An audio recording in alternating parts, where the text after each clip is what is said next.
The Steelers want to use tonight's game here at Acrisure to get right and get ready for the playoffs, while the Bengals need a win to keep their playoff hopes alive. 2nd and 3, ball at the 12-yard line. Burrow looking left on the slant pattern, wide open, touchdown, Jamar Chase, and the Bengals have marched down the field on the opening drive of this game to score the touchdown.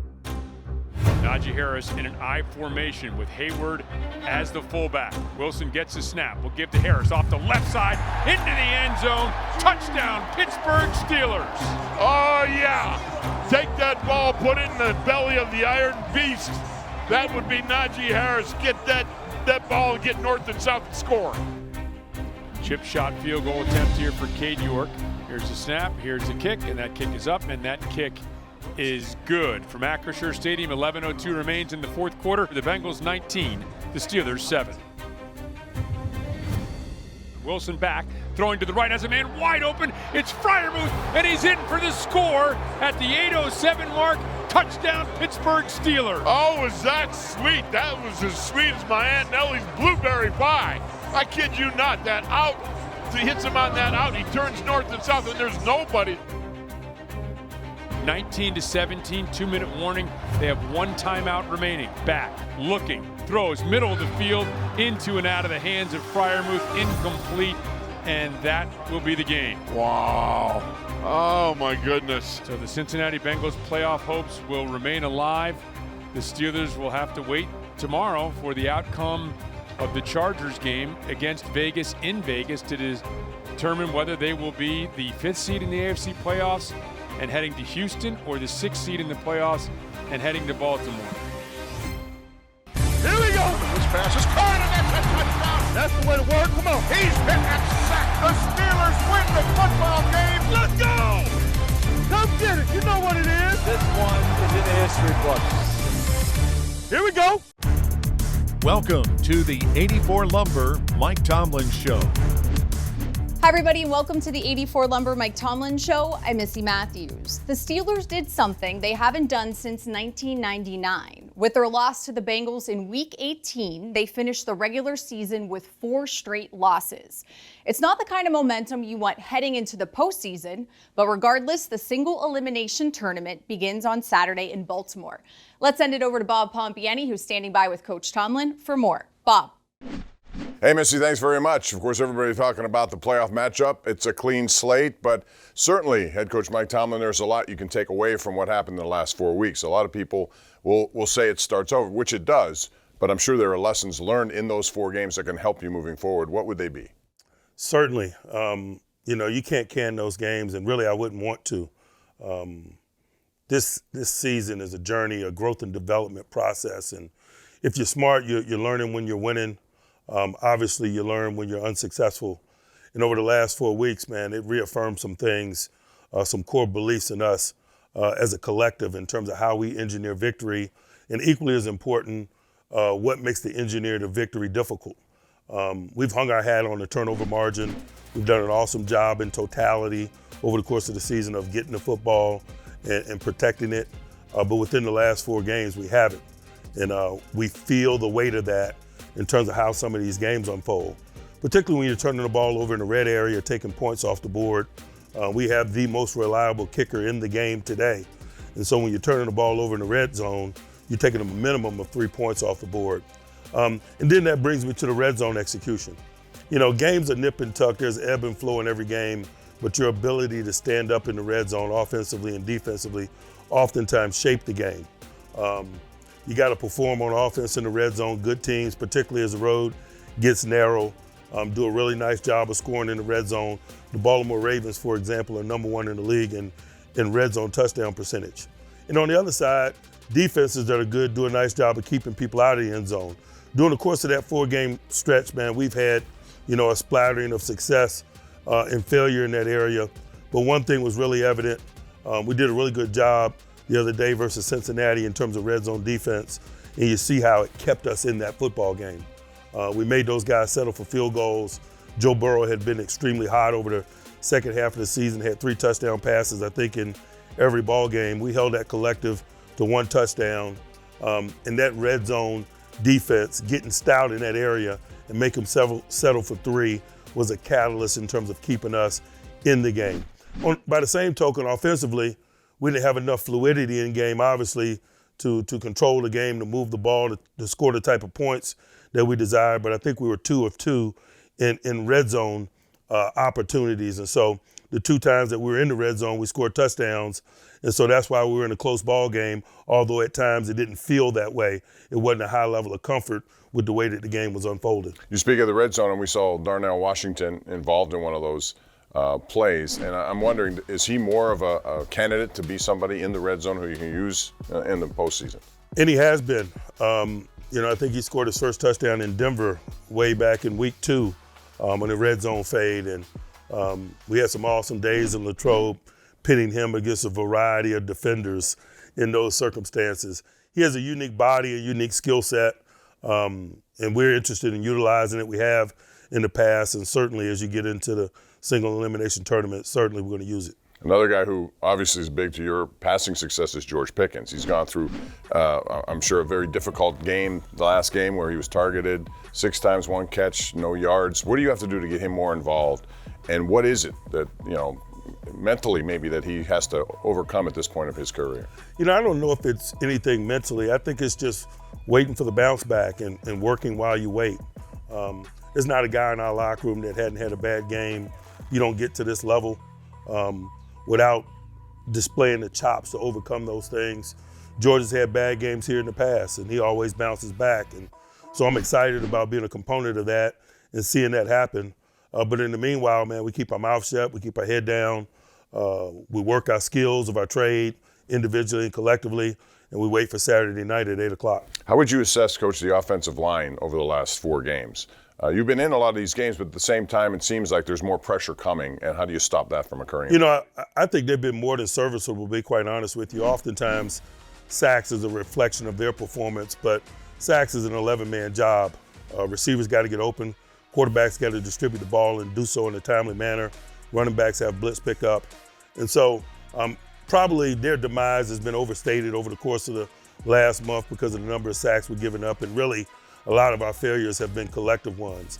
I've been pleased with the overall trajectory of the group, particularly the young interior guys and the contributions and the development that we've gotten from them over the course of the journey. And I expect that to continue, man, particularly as we get into this tournament and things get hot, man. They gotta show they belong. Yeah, and those 2 guys specifically, as young guys, have been there doing that kind of stuff, especially McCormick being thrown into that situation. People talk about walls. Do you sense that at all with young players in that position playing, game in, game out, snap in, snap out? I haven't with those 2 in particular. I certainly have in the past. But those 2 guys in particular are uniquely experienced for rookies in terms of the amount of ball they played in college. I think Zach is a 4-year starter. I know that McCormick is a 4-year starter and 5-year player. They're more mature than most, got more in-game experience than most guys, and I think that's been an asset to them. Particularly when you talk about Mason McCormick played at South Dakota State, and they play in the FCS, and they play in the playoff system. I think he's been on a 15 game schedule in the past, and I think all of that experience is good to have in your hip pocket first time around. All right. Coach, 3rd time around coming up. Now it's the Baltimore Ravens down in Baltimore. When we come back, Missy, we'll talk about this matchup. 2 familiar teams going at it in the first round of these playoffs. Back to you. All right, thanks so much, Bob. And Saturday will mark the 13th time the Steelers have faced a division opponent in the postseason. Their record in those games is 10-2. The AFC North duo is tied for the 2nd most meetings between head coaches in NFL postseason history, trailing only Chuck Noll and John Madden. Don't go anywhere. We'll be right back.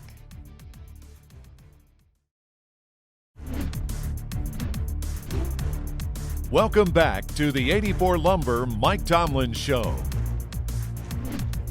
After losing to the Bengals last Saturday night, the Steelers had to wait until the following afternoon to find out where they were headed for the wild card round. It just so happens to be their 2nd trip to Baltimore in 3 games and their 3rd meeting with the Ravens in the past 9. For more on round 3 of this matchup, let's send it back to Bob and Coach. Guys. All right, Missy, thanks very much. Ravens, Steelers. Everyone gets pumped up for that. That's why it's on a Saturday night under the lights. First time in Baltimore, though. You've played playoff games against this team, all of them here. and historically here. That's an interesting setting for you down there. You've had success down there. Talk about the familiarity. And normally in a playoff game, you don't get division teams right off the bat. When you do, is there anything new you can bring to this rivalry? Certainly is. I think anytime these two teams come together, there's a texture to it, if you will. The familiarity on both sides makes for interesting strategy and playmaking. The energy is going to be exciting. Obviously, we've been in that hostile environment a bunch over the years and have had our share of success. But it's the first time for us in the playoffs. We'll be excited about being a component of that. Us having to go to Baltimore, that's just the tax you pay for not winning the division, and we'll pay that. But I'm excited about pitting our skills versus theirs and smiling in the face of the adversity that the environment creates. You have had success against Lamar Jackson, but it seems like he's evolved into something more than he's ever been, which is a really good pocket passer to go along with his ability to escape. His development and how you deal with that moving forward against a guy like that. You know, taking nothing away from Lamar and his skills and talents and the development of those skills and talents, which has been really continual over the course of his career. I think the thing that's really significantly different in 2024 about him and them is the presence of the big runner and what he provides. You better load the box in an effort to minimize that guy's impact on the game, and when you do that, that provides clarity in the passing game, not only for Lamar, but for receivers, for everyone. And so I think his acquisition has been really significant. You take the acquisition of he and Saquon Barkley, man, those are as significant acquisitions as it were in the league this year. And we've been in stadiums with both, and both provide the same blanket of security for their quarterbacks. They control the climate because you better allocate a certain number of people to minimize them, and then that's a challenge in terms of the run-pass component of play. You often talk about staying on schedule, and it was very clear the first game you played, you pretty much did that. He did not have the kind of numbers. There was a forced fumble in there as well. Second time, it seemed like schedule was not on pace with them. How important is that in this game, especially early in this game? It's a significant component, and I'd be remiss if I didn't mention they were a highly penalized team the first time we played them too, and that put them off schedule some. And so it was not only what we did, but it's the penalty component minimized the big runner some and had us in advantageous situational moments. And so there's a lot of layers to it. We have to perform well. We have to perform clean. They have to do the same. It all leads to the distances associated with certain weighty downs and how those distances can affect play. They're a group that is capable of running the ball on third down because of not only Lamar but the big runner. And so 3rd and 3 is a tricky down against them. 3rd and 9 less so. And so there's a lot of layers to it, and it's just fun to be a part of. They have many weapons on offense, Coach. 2 of them are tight ends. You guys have had some trouble with tight ends. Talk about their role and what it offers Lamar Jackson. Man, those tight ends are special. The relationship and rapport that he has with them is evident, particularly Mark Andrews, his draft mate. Those guys got drafted in the same draft class, probably spent a lot of time together as young people, have grown and matured together. And I just think it's reflective in the production that they've had, the collective production. I think several weeks ago, Mark Andrews broke a franchise record for receiving touchdowns, and those two will be forever tied. And oftentimes a skill set like that dictates schematics, particularly in one-dimensional passing circumstances. And so that creates avenues for some of those guys on the interior, like Andrews, are likely to do what it is they do. Last time we were together, you mentioned Dean Pease, and you saw his fingerprints on this defense. And since then, they've been really good since their bye. They've won all 4 games. What is it about what he's brought to there, and how has it affected guys like Kyle Hamilton and Humphrey specifically? His presence, I cannot overstate the importance of it. I see it in schematics.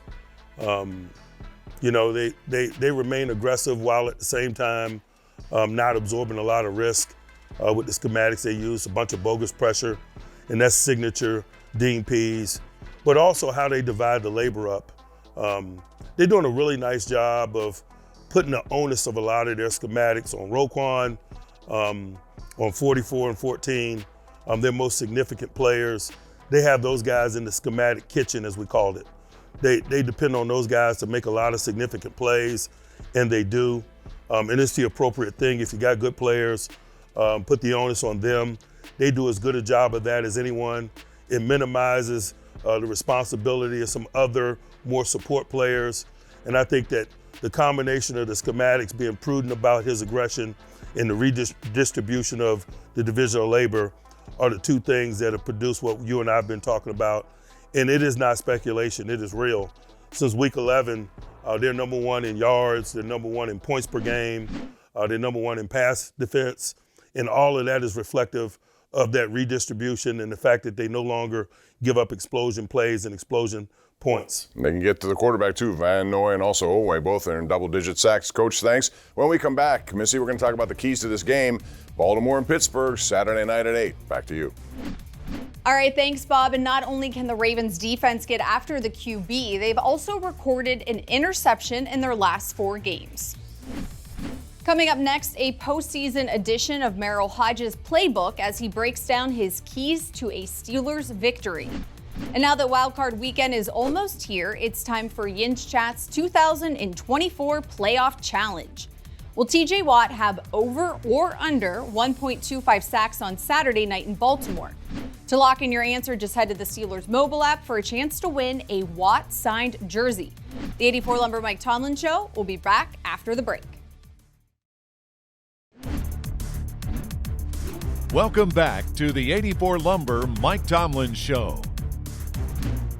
All eyes will be on the quarterback Saturday night in Baltimore. Veteran Russell Wilson has a 9-7 record in the postseason, while two-time league MVP Lamar Jackson is 2-4. For more on how the Steelers offense and Russ can get more points on the board and the defense can slow down Lamar, here's Merrill Hodge with this week's playbook.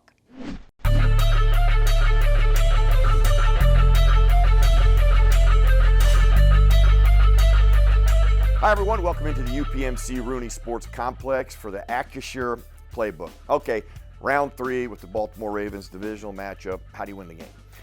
Defensively, they actually did this a couple times during the game. They did it very well, especially against Lamar. They did a good job of defending him. How they pushed the pocket is one of the most critical aspects of defending Lamar. You have to almost create a wall. You can't give him an escape route vertically right away. If you do that, he'll devastate you. You have to push him laterally. So they do a great job here. They push a wall. When he has to give ground and go laterally, you got a chance to get him to the sideline. That's the first part. Your back end. Everybody's done a good job there. You got your outside, vertical, and inside defenders accounted for all of his people. Now, if he's going to beat you in these situations, he's got to make a ridiculous throw. Now, some of you will go, well, he does make those. He does. However, I would much rather have Lamar Jackson try to make these type of throws in the game versus be clean in the pocket and people wide open. Now offensively, at the top of the drop, Russell Wilson has to identify things pre-snap and get rid of the football quick. Here's a great example of that. Snap the ball, top of the drop, fake pitch. He's already getting in position to throw it to your slot wide receiver. I mean, this is how you have to identify things. This is how you have to recognize things quick and decisively. Ball's ready to come out, and you got a big completion.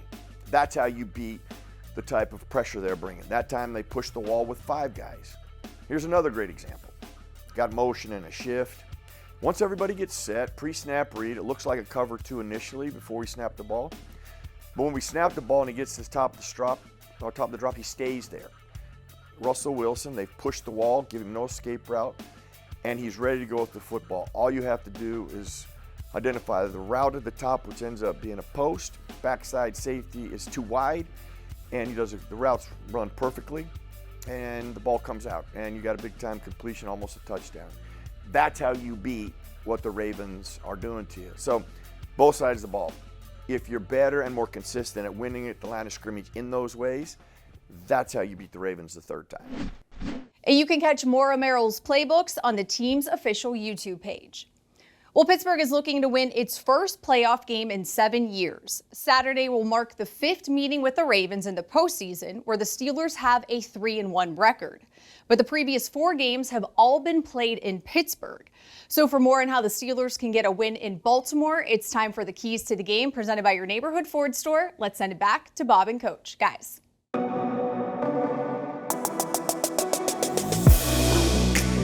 Hey, Missy, thanks. Coach Tomlin is here talking about Baltimore, and you guys are very familiar with one another. It starts with stopping Derrick Henry. You did it the first time, not so much the second time. What will it take this time, knowing that he is going to be their primary guy? You know, we got to mix things up schematically. It's more than just shedding blocks and making tackles, although that's a base component of it. There's no substitute from defenders whooping blocks and making tackles. But we got to help them schematically. And we got to be prudent in doing so. As we've mentioned, they got a lot of tools at their disposal. That's why they're number one in so many categories, in red zone touchdown percentage and yards per game and then rushing. And so we got to be prudent. We got to be sharp in terms of the schematics that we throw them. We got to mix things up. We got to stay a step ahead if we can. It's an exciting opportunity for us. We can't blink in the environment. The environmental component is going to be big. We can't warm up to that component. But it's something that we're very familiar with as well. And so I'm excited about all of the above as we lean in on Saturday night. Offensively, you guys have generated not all that many points in the last few games. What needs to take place for that to change in this game? Because you're going to probably have to score some points. Playmaking. It's as simple as that. I talked about it after our last game. Routine plays routinely. We had our opportunities, certainly versus Cincy, in some one-on-one playmaking moments. We didn't make enough of them. We got to make more. I feel really confident in our ability to do so, but confidence is just that. There's no substitute for doing it, and I'm excited about giving these guys an opportunity to rebound in that area. All right, Coach, thanks. All the best in Baltimore. Thank you. It's the third matchup of the season. Ravens won down there. The Steelers beat them up here, and that will mean big-time eyes will be on that game, 8 o'clock on Saturday night. That's going to do it for our program tonight. For Missy Matthews and head coach Mike Tomlin, I'm Bob Pompeani. Have a great weekend, and we'll see you tomorrow all day on KDKA.